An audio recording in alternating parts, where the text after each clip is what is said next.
Okay, so we are going to start. I am having this book. It is 2016 publication.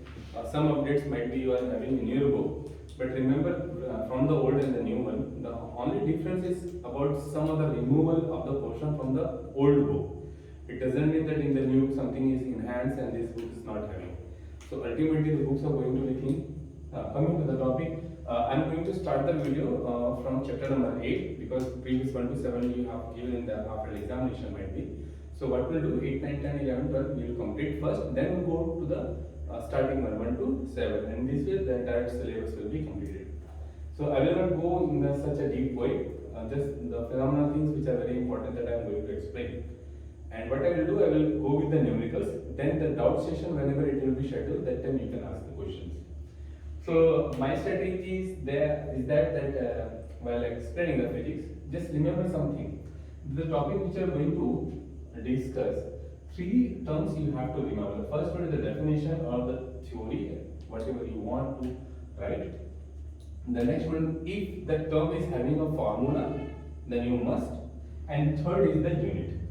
So whatever the term we are going to discuss today, all the terms we will categorize in the same way. What we'll do, we'll analyze in the same way. Let's see the first topic, that is the current. So remember the topic of the current is our entitlement also. Okay, the title of the chapter is current electricity. What is current? In a simple way, we can write the flow of electrons. Okay, flow of electrons are called as current. The formula, many formulas are there, like V is equal to YL. It's one of the formulas. Many other formulas also you will get when you go ahead. So V is equal to IL, where I represents current. So I am just writing I. I is the symbol. Okay, and the unit is ampere. Okay, remember while writing the unit, the A must be written in the capital one. Why? Because that is the name of the scientist. So whenever the units are taken from the scientist name, we have to write the symbol with the capital one, like Newton. Okay, so you have to write capital N, like a Coulomb, capital C. Now, symbol. This one is also symbol, and this one is also symbol. Symbol means a single alphabet which represents the entire word. Okay. So the current is a physical quantity. It's also having a symbol, and the unit ampere, it is also having a symbol. Never think that the symbol will be what we can say adjoined always with the units. Like my name is Neeraj, so I can have symbol N. Okay, your name is Manish, you can have a symbol N. So symbol is just the short form to what we can say to diminish the space which we are going to give that word. Okay, so three terms we have seen. Now coming to the voltage. What is the voltage or potential difference?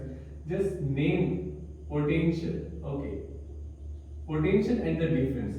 So difference between the 2 points on the basis of their potential, that is called as the potential difference.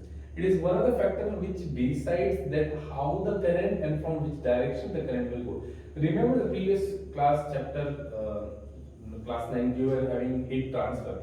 There you were having a topic same, temperature and the heat. So what was the definition for the temperature?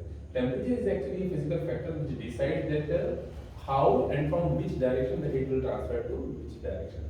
Similarly, potential difference between the 2 points decides that how the current will flow, how much it will flow. Okay, so that definition, that formula, the same you can, V is equal to IL, where V represents the potential difference, and the unit is volt.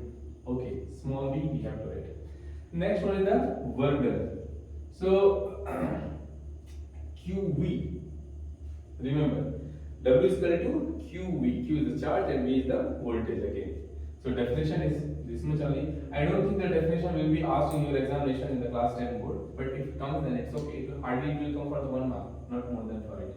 Then formula already I have written. The unit, remember work and energy both are having the same unit, and that is joule.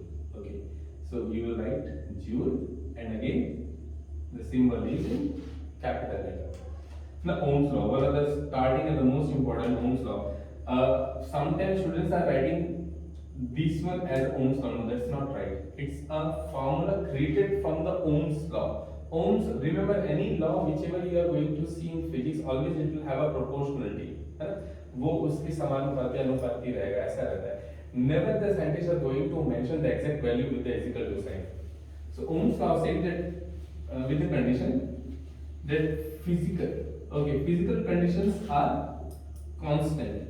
If the physical conditions are going to constant, physical conditions like temperature, pressure, the length of the wire, these things are going to be constant. In that condition, and if the circuit is closed, what it is?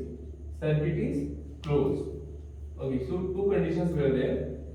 Ohms mentioned the two conditions, and then he said if these two conditions are going to be maintained, then the current in the circuit is going to be proportional to the voltage applied on the circuit. Okay, so this is actually the Ohm's law, not this one. Now, when we know that whenever we are going to remove the proportionalities and we need to put a constant, so actually it is V is equal to Ra, but we have written from a long time we are writing IR, so it's not a big deal. So V proportional to I, that is the Ohm's law. Let's again revise it. Ohm's stated that if the two things are going to be mentioned, if going to be confirmed, like first condition is physical condition should be constant and circuit is closed, then the current flowing in the circuit is proportional to the voltage applied on it, or voltage applied on the circuit is going to be proportional to the amount of the current which is flowing in the circuit. When we are removing the proportionalities and we are getting the resistance is R, and it represents resistance. Okay, what is the resistance? That is one of the chemical property, and one of the chemical property, like all the metals, and how we have seen the metals in the periodic table, remember, mostly here starting with the S block, here the metals were there, and this side you are having the non-metals. Okay, so all metals are good conductor of heat and electricity, but what is the difference? Let's taking A, B, C, D. So when we are writing A, B, C, D, some elements which are good conductor of heat and electricity, okay, good metals. So they will have the metallic property, but they cannot have the same metallic property. So might be the A is better conductor as compared to B, and B is far better. Okay, B is far better than C. So what we are finding, the metallic character is something which is going to be variable in all the people. Like good things we will all have, but some will have more, some will have less. So it means A, B, C. Clear? Now this represents that C can have a capacity to allow electrons more to flow as compared to B. Now this is the basic reason behind the word resistance. Resistance is basically obstacle in each and every metal. Might be A is having 90% of the metallic character, B is having 95, okay, and C is having 98. So what I will write, 10% is the resistance, here is 5% is the resistance, here is 2% is the resistance. So what we can say, the metal which is having more resistance will have less metallic character. Vice versa, we can say a metal will have least resistance can have the best metallic character. Okay, so which are the two best metals? Gold and silver. So what it means? They are having least resistance. Okay, they are having least resistance.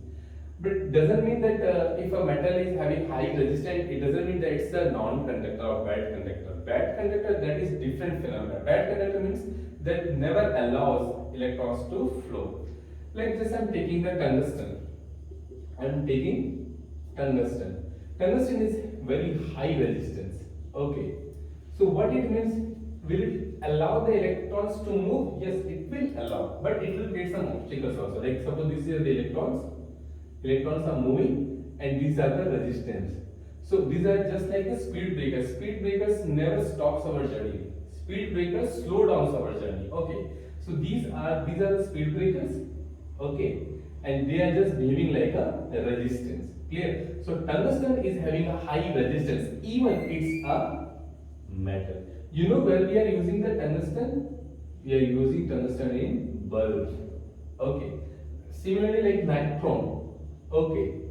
Nichrome is also having a high resistance, where we are using in heater. But doesn't mean it's a bad conductor. It's a conductor, but what it is doing, it is having a lot of speed breakers. So with the speed breaker, what it will be? When the electrons come here, they starts to jump with the zigzag motion. That's why they collide with each other and they create the heat energy. Now this heat we are going to use. Like in the bulb, we have seen the previous type of the 10 rupees bulb, they were creating the heat, and with the heat, they were simultaneously creating the light also. That light we have used. Here, heaters, where we are using the nichrome wire, what they are doing, they are creating the heat, and with that heat, what we are going to boil the water, we are going to cook the food, whatever. Like the room heaters and the geyser, they all are working with the same phenomenon. So these were the some of the terms. Now come to the exercise.